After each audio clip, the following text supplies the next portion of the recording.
report in the early voting states has been largely similar. We have a brand new poll out of the pivotal New Hampshire primary. The Bloomberg Politics St. Anselm poll finds Trump in the lead at 24%, with Ben Carson 7 points back at 17%. Jeb Bush in third and Senator Marco Rubio in fourth. The poll also finds New Hampshire Republican primary voters believe Donald Trump is the most ready to be president, tying with Jeb Bush at 22%. And they rate Trump by far the best to handle Russian President Vladimir Putin, who's meeting with Assad right now as we speak. 31% to Jeb Bush's 13%, while 41% say Trump is the most authentic candidate. And, quote, what you see is what you get. This while another new poll of the same primary shows Trump pulling away. He has gained 10 points since August to 28%, while Carson is up 12 points to 16%. Fiorina is in third at 10%, holding steady despite a dip in national polling, while Jeb Bush has fallen to single digits, moving from second place in August to fourth place now. So, Joe, Trump dominates. He really does, and all these comparisons with Herman Cain, Michelle Bachmann, Rick Perry from 4 years ago are absolutely preposterous. Steve Schmidt, none of those candidates, in fact, very few candidates in modern Republican history have been so dominant in such a crowded field as Donald Trump is this year. And you look at the early states, look at his massive lead in South Carolina, his massive leads in the Deep South, where they go next after South Carolina, his big double-digit lead in New Hampshire, his big leads in Ohio, Pennsylvania, and Iowa. It's hard to imagine any establishment candidate who wouldn't already be crowned presumptive Republican nominee if they had half the success that Donald Trump's got at this stage of the campaign. I think one of the things, Joe, that's really interesting in the analysis is the disconnect between what's going on in Washington right now with the speakership battle and the presidential race, and the inability, I think, of a lot of the punditocracy, so to speak, to connect the two. When you look at Donald Trump, his message is driving these numbers. It's a powerful message. When he says, "Make America great again," he's saying something that's deeply resonant with Republican voters that they deeply believe. The country's not great anymore. These Republican voters believe that Barack Obama has succeeded, that he's won. He's transformed the country. He's changed America, and he's wrecked the country. Trump is the antidote to this. Every appearance, he conveys strength. You saw that play out this Sunday on Fox News. Interestingly, Chris Wallace, the only Sunday host who wouldn't let Donald Trump do the phone-in interviews, concedes to Trump doing the interview at the Trump National Golf Course, not on the set. He takes Chris Wallace out of his seat of power. Trump establishes his strength, his primacy, his alphaness, right, in that interview. And he conveys an image for Sunday television that usually is only afforded to the incumbent president of the United States, who is allowed to appear on these Sunday shows offset. Everything Trump does, his physical presence, his images, his pictures, conveys strength. And that is what is driving the ballot in this Republican primary contest. Joe? It really is. I couldn't agree with Steve more there. Mark Alperin, as we dig into the polls, so we look, Ben Carson doing fairly well also in New Hampshire. You have Jeb Bush in third place. Now, do you agree that those numbers are artificially driven by advertising? Well, he's had the airwaves in New Hampshire, not totally to himself, but they've been on. The super PAC supporting Jeb Bush has been on heavily in New Hampshire, so I think they are propped up a little bit. You saw the same thing with John Kasich earlier when he had the airwaves to himself there. But it's also the case that, again, the establishment has to have somewhere to go. 10% of the establishment in our New Hampshire poll with St. Anselm shows they like Jeb Bush, but Trump having a quarter of the vote, Carson being right there up with him nationally in the key states.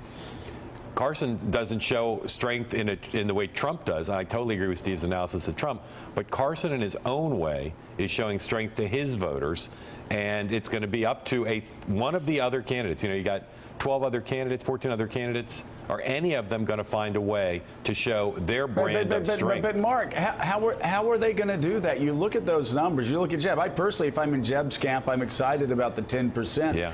Actually, given where he's been in 4th, 5th, 6th, 7th place. He's in 3rd place now in New Hampshire, a state that matters. But you look at his numbers and you look at Marco's numbers, and you realize, I mean, it's got to be a political death match. One of them survives, the other doesn't, or else they both die politically. I think it's got to be on issues for Rubio and Bush, right? You know, you look at our poll and other polls that ask questions about who's best on the economy, who's best to stand up to Putin, who's the most presidential. You know, what has Jeb Bush done or Marco Rubio done to show they're the most presidential? Right. They're the strongest on an issue. Rubio's talked about foreign policy, but again, the polls don't bear out yet that he's overtaken Trump on standing up to Vladimir Putin, which for a lot of Republicans is a big deal. Mike Barnicle.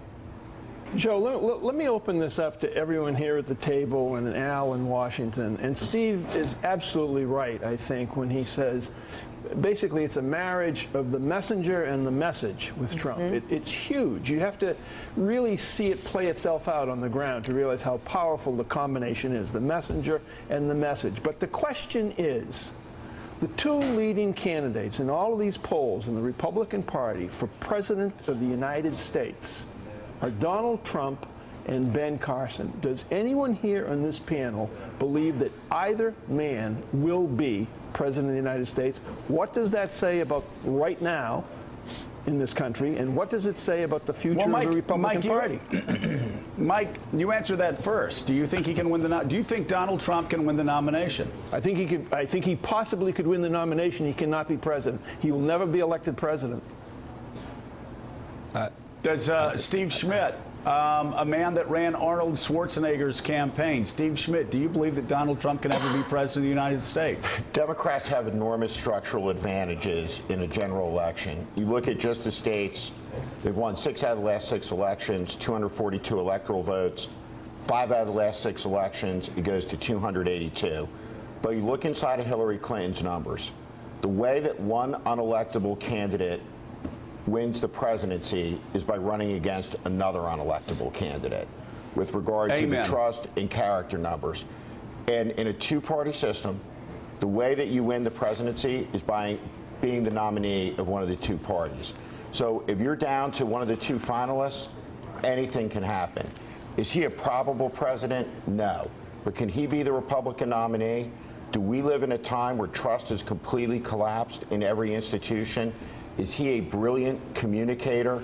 Has he shown a mastery of the details of the campaign process and ability to connect, to communicate, but most importantly, the ability to grow? His numbers inside are growing and strengthening over time. And that's why you can't discount the possibility, if he's the nominee, that he could be elected president. Joe, I love the awkward silence that you got. Please take this question around the table. Go. Well, I'm going to answer it first, and then I will open myself up to ridicule. And I will say it on today, October the 21st, 2015. I would have never said this 2, 3, 4 weeks ago. The answer to your question, Mike, is yes. And the reason why there is a pathway forward, despite the fact that his biggest challenge is he's got very low support among Hispanics, and he's going to have to figure out how to shore that up if he ever gets to a general election, is because we have been looking at this for the past 2 years as an election that was going to be the year of Bush and Clinton. Donald Trump is where Donald Trump is right now because he is running against Jeb Bush's Republican Party. He is running against a name that has run Republican politics for the past 3 decades. Republicans are disgusted with the state of their party right now. Even if they love and adore 41 and 43, they want a new Republican Party. He has feasted on Jeb Bush and Jeb's Bush establishment, the aura around him. Who does he get in the general election campaign but yet another creature of Washington, D.C. that has been in Washington, D.C. for a quarter of a century? And Steve Schmidt is right. Donald Trump's numbers are upside down when you look at his favorables and unfavorables in the general election. But Mark Halperin, when you look at Hillary's favorables and unfavorables in the general election, they're about the same. And even though Democrats have the electoral advantage, even though there's a massive demographic challenge that Donald Trump faces, yes, he could win if his opponent were Hillary Clinton. If it's Joe Biden, he can't. If it's Elizabeth Warren, I don't think he can. But can he beat Hillary Clinton, who's upside down in a favorability in a general election matchup? It's possible. I'll give you one scenario that's not particularly far-fetched, and it's just one that I think answers the question. What if Trump won Iowa and New Hampshire, and Bernie Sanders won Iowa and New Hampshire, and in that same week between Iowa and New Hampshire, FBI agents leaked that Hillary Clinton had failed to turn over emails that were related to government business? If that happened, I think Trump would enter the new year in a pretty strong position to win a general election. No, and Al Hunt, what we're saying is it's possible. Is it probable? No, but I don't think anybody would have ever imagined that Donald Trump would have been in first place for 100 days in the Republican primary. Yeah, Joe, I think it is certainly possible that he could get the nomination, something that I thought was impossible only a couple months ago. I still think it's almost impossible for him to win a general election, because at some point people think about, okay, how is someone going to govern? And on issues ranging from immigration to the deficit to foreign policy, what this guy says is just wrong. I mean, it's not ideologically wrong. It's just operationally wrong. And you said earlier he's got to do something about the Latino vote. You know, as a general rule in American politics, when you tell people you don't like them, they don't vote for you. Mm-hmm. I don't think he could do anything about the Latino vote. Harold Ford, what do you think? I agree with you. 2 months ago, I didn't think he could be the nominee. I think he could certainly be the nominee.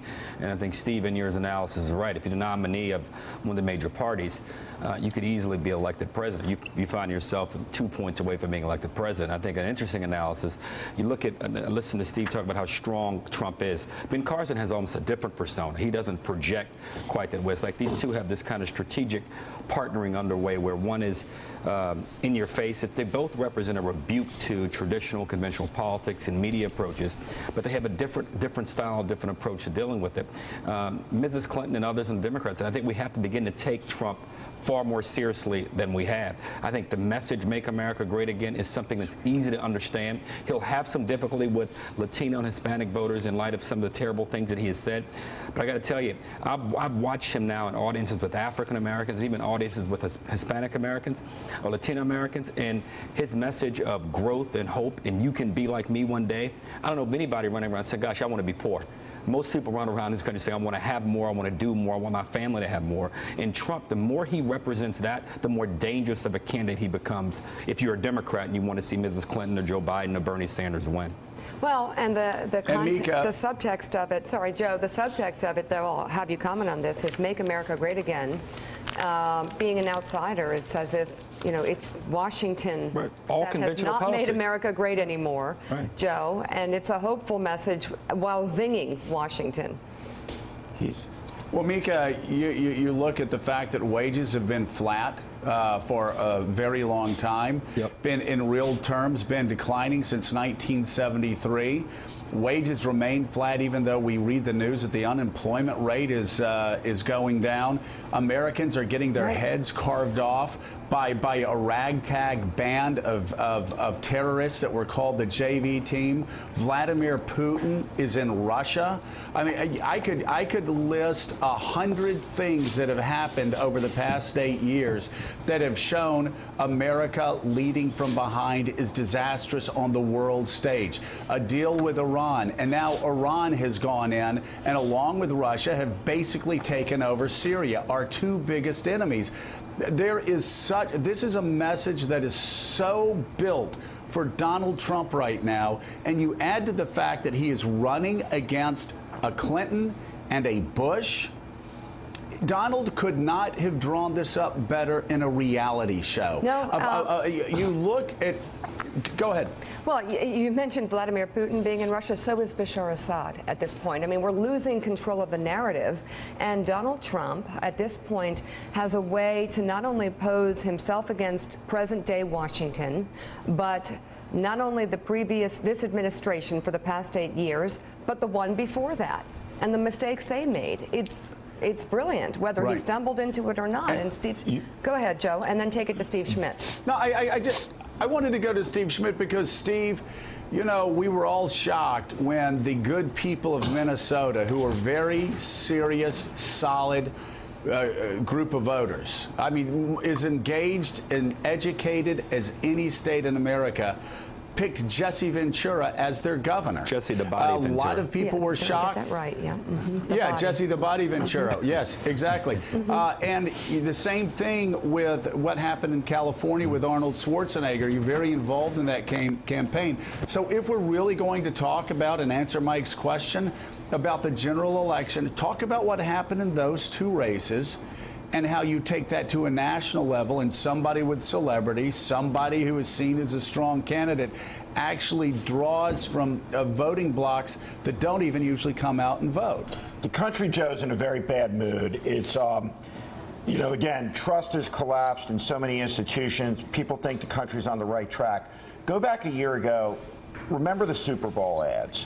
All of these consumer marketing firms that do the ads they test the population. Hey, the country's in a bad mood. Every single Super Bowl commercial was like a Cymbalta ad. Like you know, for antidepressants, right? You know, each one more down than the last. What Trump is doing, similar to the capacity that Arnold Schwarzenegger had, he's selling optimism. His use of superlatives. Everything's going to be fantastic. It's going to be terrific. We're going to be doing so much winning, you're going to get bored with winning. All of this optimism is infectious, and optimism for the future is fundamental to a winning campaign in a time where people are down, they're angry, and they're depressed. And we shouldn't misunderstand that Trump's candidacy is overwhelmingly the most optimistic It is, and it's realistically so. I'm getting to right now. Halpern. It's realistically optimistic because he says, make America great again, meaning we're not so great right now, but we're going to be. And he's departing. New ABC News Washington Post poll. Snapshot of where we are now. Debunk everything. Again, if another candidate had these numbers, people would say the race is over. Horse race, Trump's at 32, Carson's at 22. But then you go to the attributes, right? Strongest leader, Trump, 47%. Best chance to win the nomination, or the general election, 43%. This is about Trump. About Trump. Best on immigration, Trump, 39%.